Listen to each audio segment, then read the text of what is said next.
Hey everybody, Jeff Simon here from SocialFlight with another cool building stage on our Titan T-51D Mustang.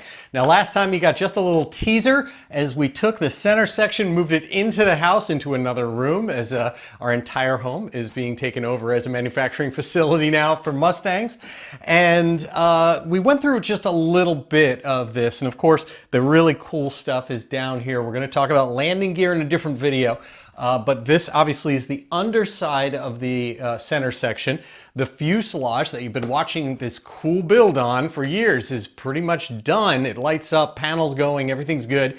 And now it's time to get the center section done, get that mounted. Now, what I mentioned in the last video is there's really two key things to getting this ready to be mated with the fuselage. And that is our landing gear work, which entails having the brake lines done and the hydraulic lines done that allow the landing gear to come up and down, that you'll see kind of here. It's all really, mounted in. So a lot of the stuff is set to go in many ways, but at the same time, we have to do the plumbing that goes associated with it and the electrical wiring that goes along with that to know for limit switches when it's at its top position, when it's at its bottom position.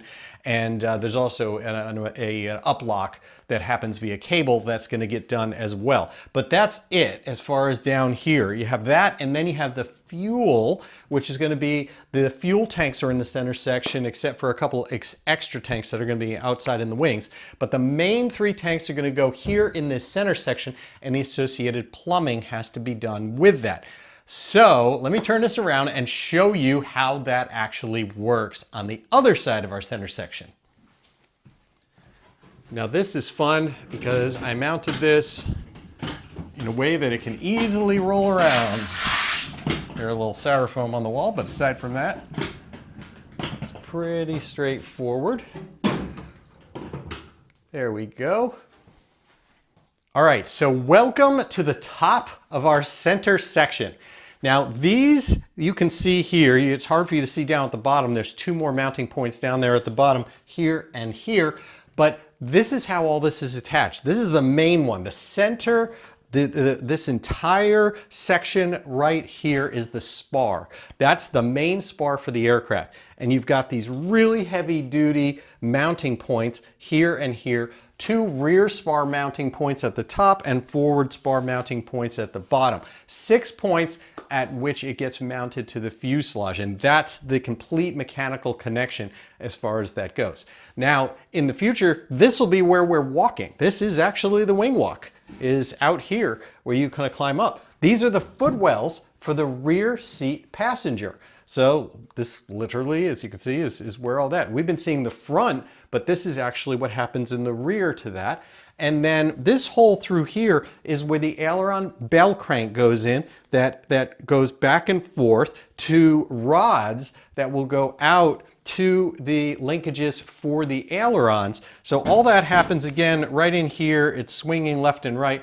Goes in there, feet are in here. These little holes that you see here are going to be where you can actually see the gauges, although in our case we're also going to have electronic gauges for our fuel tanks, and that rod will be going through this area right here. So all this happens here, but let me show you a little bit more because we were talking about fuel tanks before. So I'm going to remove this cover, which is just on here temporarily. Take this off. And you can see this section here. Well, this is our header tank. So in a low wing aircraft where you've got tanks down there, you want to make sure that you're pulling from an area that's always going to be full.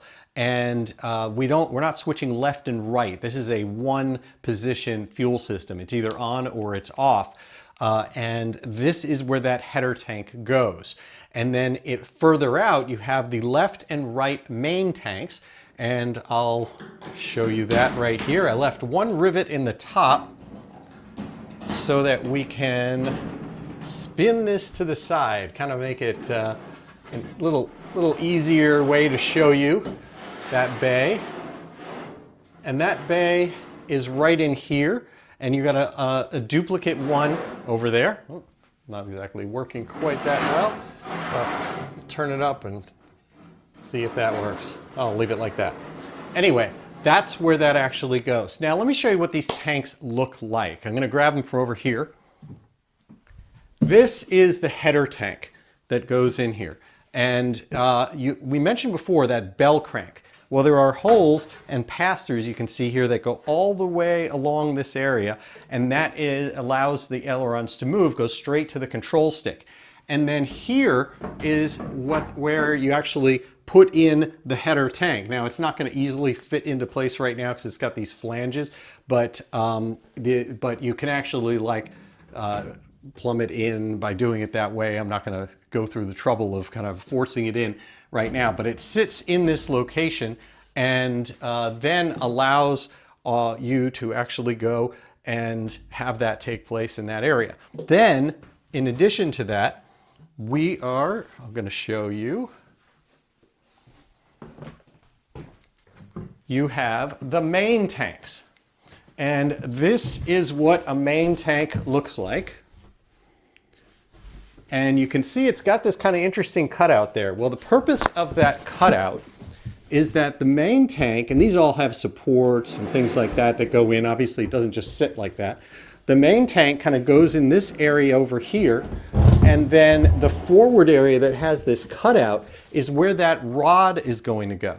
So again, the main tank goes in here. You have the rod that's controlling in the front, and you go and you'll see when we go and build it that we're going to have all the supports that go in and hold the tank in place, but you have the rod. Now, we do have a surprise. I know it wasn't too easy to kind of dry fit all this up, but I do have a surprise for you in how all of this works. And the cool part is that, well, let me start with the problem. Poly tanks have some advantages and they have some disadvantages. An advantage of a poly tank is they are certainly lightweight, nice and strong, and they tend to have really, really good crash survivability, actually, because they can kind of get hit, dented, things like that. They do quite well. The downside of a poly tank is trying to seal all these fittings. If you've ever seen like a wet wing or anything that tends to get leaks over time, you know that anytime you're taking joints of dissimilar materials or you're trying to seal something that moves or changes with temperature, with sealant, it doesn't go very well. And these poly tanks are notorious for having trouble at sealing at all these fittings, drains, etc. because you've got plastic that changes, can't really torque very well. This poly material doesn't like to adhere to anything, and so even when you put sealant on, it doesn't really like to stick to the sealant, and so keeping these things sealed is an absolute nightmare. So I have a box that just arrived. I'm going to show you something super, super cool. Let me put this back together in this kind of funny dry fit and show you the other side.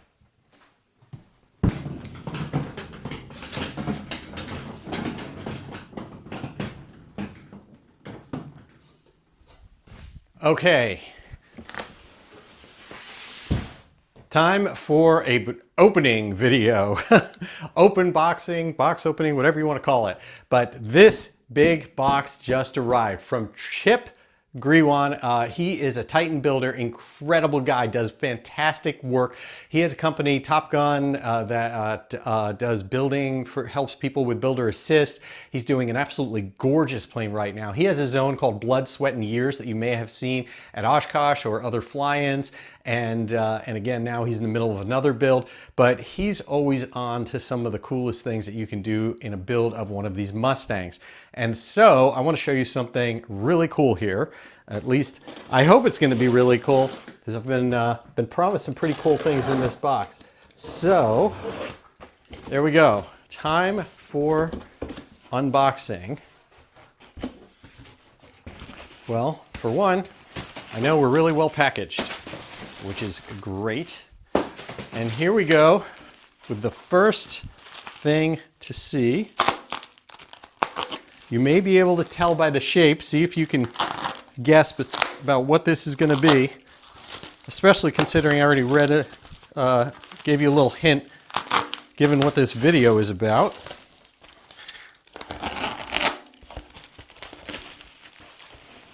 And there we go. Oh my. Wow.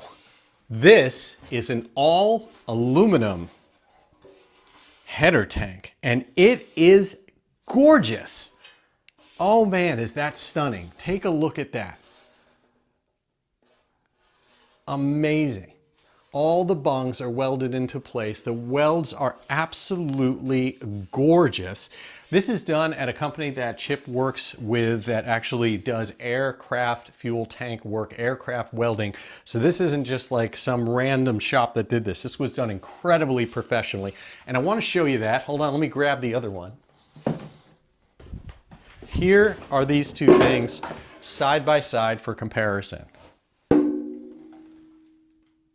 And on this one, you still have to put these plugs in. So as an, just kind of as an aside, they tell you you've got to like drill, put rubber in there and put a little plug in. It really doesn't do a good job of sealing in the long run. And this tank is an absolute work of art. Okay, let's dig a little deeper.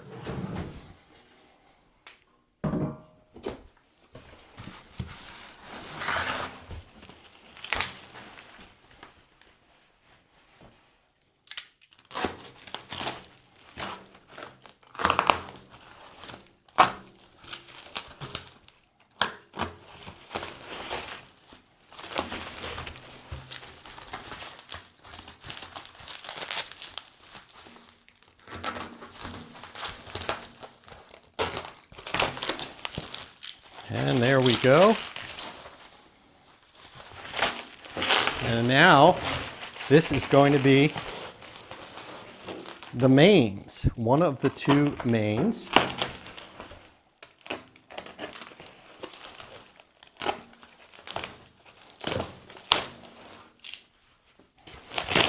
Oh man, is this gorgeous. Here we go. This one's the right-hand main. And it even has this attachment now, this bung, where that is actually going to go to seal to the tank. So this is how we're going to actually seal on that to be able to put in the fuel. It is just amazing. Again, beautiful, beautiful work. One side has the actual thing that's going to have where you go and you see the where your fill is going to be. Sorry, that's not for the fill, that's actually for the gauge that you see in the footwell.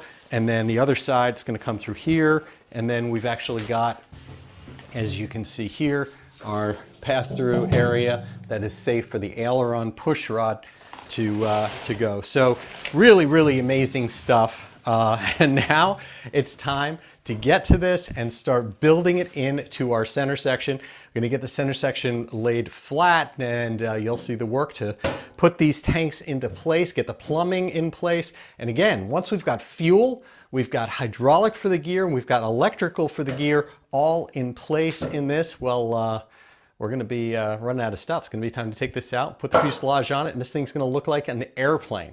Until next time, I'm Jeff Simon for SocialFlight. Thank you so much for watching. Be sure to check out SocialFlight.com and the free mobile apps for Apple and Android devices. We have tens of thousands of aviation events and destinations. We've got our Fly to Win challenge where you can win prizes just for going and checking in at a local airport. And also we've got our FAA Learning Center where you can take courses for wings credit just get your IA renewal there if you happen to be a mechanic. AMT, which is Aviation Maintenance Technician Awards Program. There's all sorts of courses. Everything is completely free, all within SocialFlight. We're just here to support you and general aviation. So until next time, thank you so much for watching. Please like and subscribe. It helps out the channel. And I wish you all blue skies.